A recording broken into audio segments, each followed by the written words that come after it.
Songwriting can be a complex topic, but just like anything else in the creative world, there are no rules. You can do whatever you want. To be honest, I don't feel super qualified to talk about this. I have written songs, but I don't have an impressive list of credits I can point to or any actual training.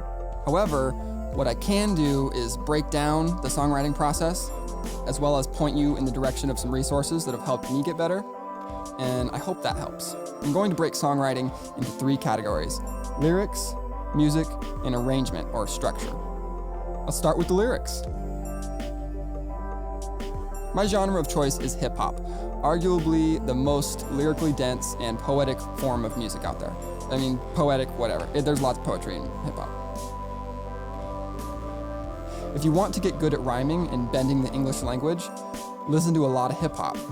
That's what they're known for. Rappers are master wordsmiths and use various literary devices to construct their narratives. Some of these techniques you've heard of, like alliteration, consonants, assonance, metaphors, simile, imagery. I mean, the list goes on. All of these devices work together to paint a vivid image in the listener's head. Another genre that displays songwriting well is folk music. There's lots of rich stories involved in folk music. I don't know anything about them, it's just what I've heard, and I've listened to a little Bob Dylan here and there. I don't know much about folk, so don't come to me for folk stuff. Study the greats, not just in rap, and figure out what it is you like about them and their rhyme schemes. Don't directly copy what they do, but use them as influence and try to compare them to other people and figure out why you like one person more than the other. When you first start writing, you're either going to sound really terrible or exactly like someone else. And that's okay. It takes a long time to figure out your original voice or writing style. And if you never get to a point where you're super original, that's okay too. There's always the option of writing songs for other people, which is called ghostwriting. In fact, Frank Ocean got his start ghostwriting for Justin Bieber. As always, there are no rules. Be as grammatically incorrect as you want, rhyme the same word 50 times. Who cares? And if people hate, let them hate. Don't worry about them, worry about yourself. From personal experience, I spend way too much time worrying about what other people think. And if that's you, either songwriting's not for you, or you're gonna have to get over it. You won't become a great songwriter until you write a ton of songs. And the first 50 are gonna suck, totally. Like, you won't even wanna show them to people. But eventually, you'll start picking it up and get good at it. There's no way I could teach you everything you need to know about making music in this short video, so I'm just gonna talk a tiny bit about music theory and not even teach you anything, just talk about it.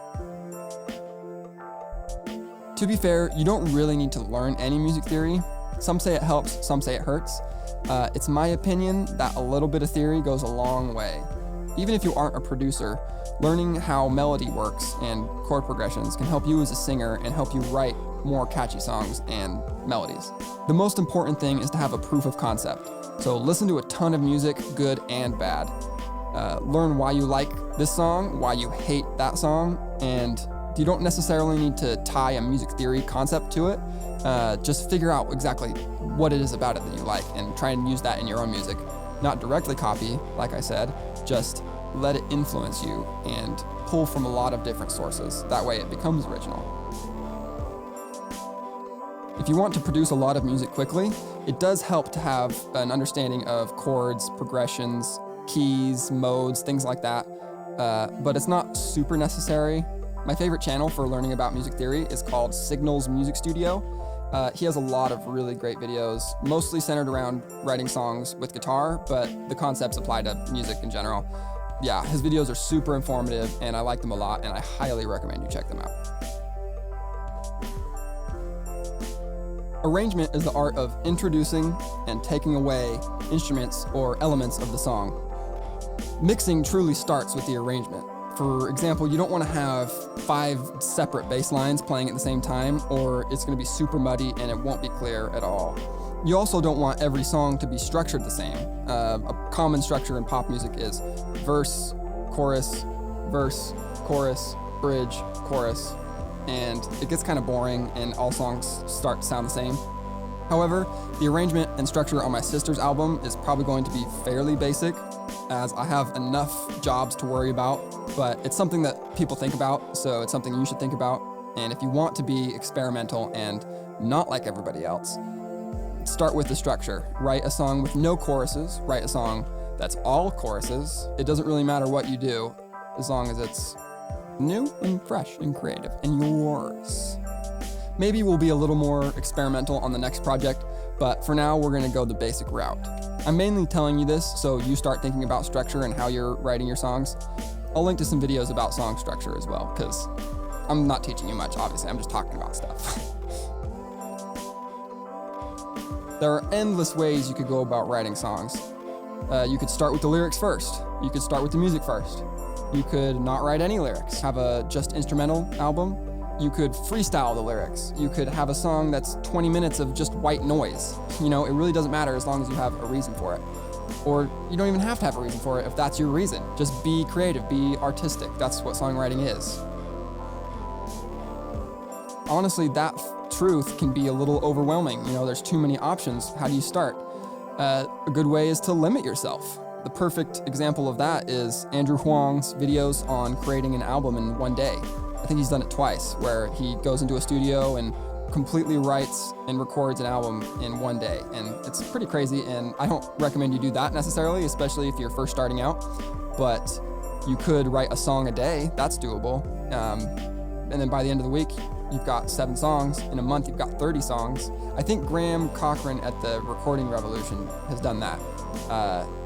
Write a song a day for 30 days, and he came out with an album. I think he narrowed it down to about 10 songs. That's one of the options you can take.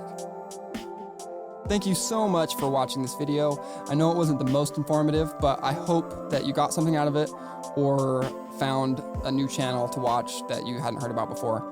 Yeah, so thank you for watching. I already said that, so just get out of here. Go write.